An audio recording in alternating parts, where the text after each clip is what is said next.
Detik harus kembali lagi masih di Detik Pagi. Jangan tidur lagi. Rasanya pagi hari ini hangat sekali begitu ya. Karena tadi kita sudah bertemu dengan Aibda Agus yang kemudian diberikan apresiasi langsung oleh Pak Irjen. Yang langsung ngobrol tadi, sharing juga, mengucapkan selamat dan juga terima kasih. Itu tuh aduh nggak tergantikan dan tidak bisa dibayar oleh apapun ya. Betul sekali Detikers, meskipun Jakarta di beberapa titik hujan, masih agak-agak dingin gitu ya.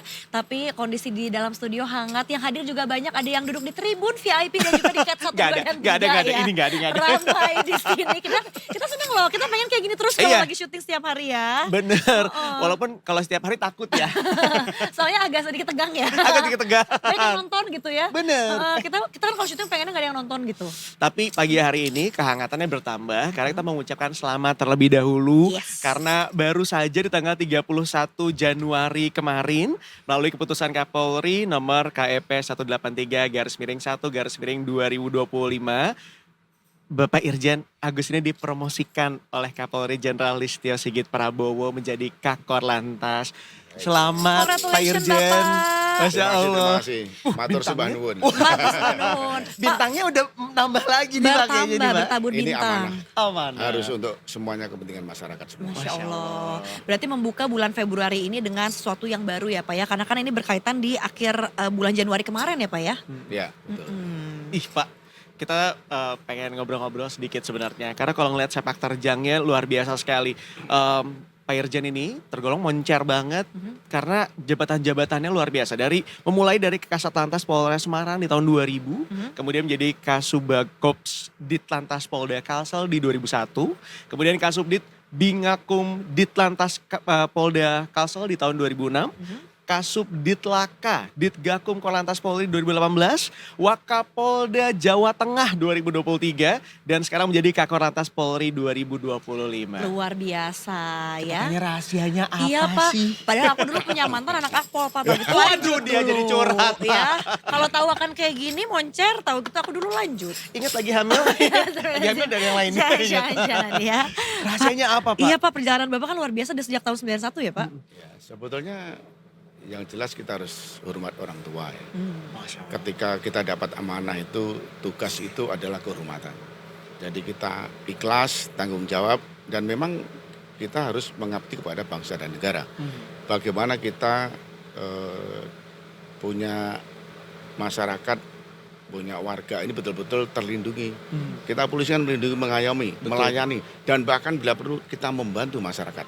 Kita diterima di tengah-tengah masyarakat. Itulah salah satu indikatornya kita berhasil itu seberapa dekat kita dengan masyarakat dan media juga. Wah. Makanya sekarang datang Pak Jenderal ke studio Detik Pagi Iya bener, ya. kita aja No kaget wonder. soalnya ya. Bener. Pak Irjen, kita mau nanya sedikit Pak. Ya. Karena di Ngobrol Pagi, kita biasa akan ngebahas kebiasaan-kebiasaan pagi hari orang-orang yang luar biasa. Kalau dari Pak Irjen sendiri, biasa pagi hari memulai hari dengan ngapain Pak? Sebelum ayam berkokok kita Waduh. udah bangun. Wah. Ya. Jam berapa Setelah berarti? bangun, ambil napas, kita minum air putih. Benar berarti. Berdoa, ingat orang tua dan keluarga itu yang paling penting. Wah. Karena memang tugas itulah kehormatan. Tuh kan, jadi anak-anak zaman sekarang benar kata Pak Jenderal ya, bangun tidur langsung air putih, berdoa, jangan langsung scroll handphone ya. Itu nanti 1 jam kemudian aja karena masih loading ya kita ya. Tapi Bapak biasanya kalau pagi Pak, tim teh atau kopi? Atau cuma air mineral aja cukup? Air hangat dulu. Air Oh, air hangat. putih Hangat. aja. Istri udah nyiapin air hangat itu. Oh. Ya. Berarti ada istrinya dulu yuk. Loh, iya makasih ya. Iya benar. Bener juga sih. Benar Iya, ya iya, kan? iya, iya. Jadi udah disiapin gitu, airnya hangat ya gitu. Aku ngambil sendiri aja Pak, nggak Oh, iya. apa-apa. Kan ada dispenser hangat ya? Iya Bisa. ada langsung gitu. Oke. Lalu apalagi Pak kegiatan morning rutinnya kalau anak zaman sekarang bilang tuh, Olahraga Pak mungkin? Olahraga ya 15 menit kalau pagi. Tapi nanti sore kita setengah jam. Oh, berarti Bapak di sore. Ngapain Pak biasa olahraga Pak? Ya memang kita harus sehat.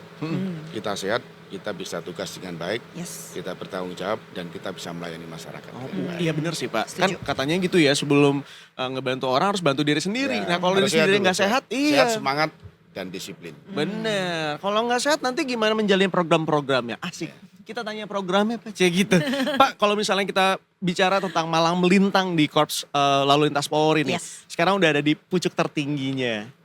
Apa program-program apa yang ingin Bapak hadirkan Pak? Sebetulnya begini, lalu lintas itu adalah cermin budaya bangsa. Jadi kalau lalu lintasnya itu tertib, ya minimal bangsa kita juga tertib. Nah inilah yang menjadi tugas-tugas pokok polisian di bidang lalu lintas, mewujudkan lalu lintas yang aman, selamat, tertib, dan lancar. Dan bahkan di sana ada perlindungan, pengayoman, pelayanan termasuk juga penegakan hukum. Oke, Penting ya. ini juga Pak kan kita terkait dengan operasi-operasi yang akan segera bergulir ya Pak ya nanti di terutama kita memasukin bulan Ramadan, habis itu nanti ada hari raya Lebaran juga gitu. Untuk operasi sendiri yang sekarang sedang berjalan ada apa aja Pak? Apakah memang udah spesial persiapan ke operasi ini nanti ya, ketupat nanti gitu Pak? Saat ini Korlantas Polri dan jajaran seluruh Indonesia itu ada operasi namanya operasi keselamatan lalu lintas. Yang sedang berjalan ya Pak? Pada tanggal 10 ada gelar pasukan seluruh Indonesia Wow. mempersiapkan dalam rangka operasi keselamatan. Operasi keselamatan lalu lintas ini berjalan selama 14 hari. Jadi salah satu tujuannya adalah mewujudkan lalu lintas yang aman, selamat, tertib, dan lancar dan meningkatkan kepatuhan pengguna jalan, ketaatan pengguna jalan supaya kita bisa meminimais mungkin pelanggaran dan tidak ada kecelakaan. Oke. Syukur-syukur tidak terjadi kecelakaan. Minimal fatalitas korban kecelakaan bisa kita kurangi. Ini juga berarti termasuk dengan penegakan hukum di jalan tol tuh ya Pak ya? Karena seringkali kalau misalnya di jalan tol kan kita suka lihat tuh Pak, ada tulisan misalnya kecelakaan berapa gitu, meninggal dunia berapa. Apakah kemudian dari operasi keselamatan juga termasuk di dalamnya Pak? Ya memang sasarannya itu operasi keselamatan itu orang. Orang itu kepada pengguna jalan, pengemudi. Karena lalu lintas itu adalah urat nadi kehidupan. Jadi ketika kita bangun tidur, banyak masyarakat yang menggunakan kendaraan ke pasar, ke kantor, hampir seluruhnya menggunakan fasilitas jalan. Maka dari itu ketika hiruk pikuk di jalan itu tidak ada penertiban, tidak ada penegakan hukum, akan terjadi apa? Mungkin yang terjadi kemacetan, banyak sekali kecelakaan sehingga Polri hadir untuk bisa melindungi itu, untuk bisa mengatur lalu lintas dan Polri hadir tentunya bisa diterima oleh masyarakat. Iya, kebayang sih kalau nggak ada Polri mungkin akan chaos di jalanan ya. Semua orang bertindak semaunya apa segala, jadi nggak ada yang ngatur ibaratnya Pak. Ya betul, memang di samping sasarannya itu adalah pengemudi, pengguna jalan, termasuk juga memastikan bahwa jalan berkeselamatan. Jalan yang rusak kita sampaikan ke pihak-pihak terkait, kendaraan berkeselamatan, bagaimana tata cara mengemudikan kendaraan yang baik, harus pakai seatbelt, punya SIM, dan tidak siksak, tidak ngebut, dan lain sebagainya. Ini bagian daripada kehadiran polisi untuk mengantisipasi itu. Jadi operasi keselamatan lalu lintas itu ada 3 cara bertindak. Yang pertama adalah preemptif.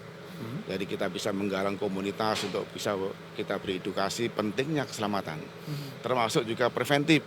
Kita juga menyampaikan, hari ini juga preventif menyampaikan kepada masyarakat agar pengguna jalan itu disiplin tertib berlalu lintas secara pribadi. Jadi kalau secara pribadi itu tidak harus ada polisi, sudah tertib. Iya sih harus. Yang terakhir baru law enforcement, itu hanya 20%. Jadi 40% itu preemptif, 40% preventif, penegakan hukum terakhir. Karena sebetulnya Polantas itu tidak bangga untuk menilang. Tetapi kita mengharapkan masyarakat juga disiplin pribadi. Karena untuk kepentingan. Jadi korban kecelakaan di Indonesia cukup banyak ya.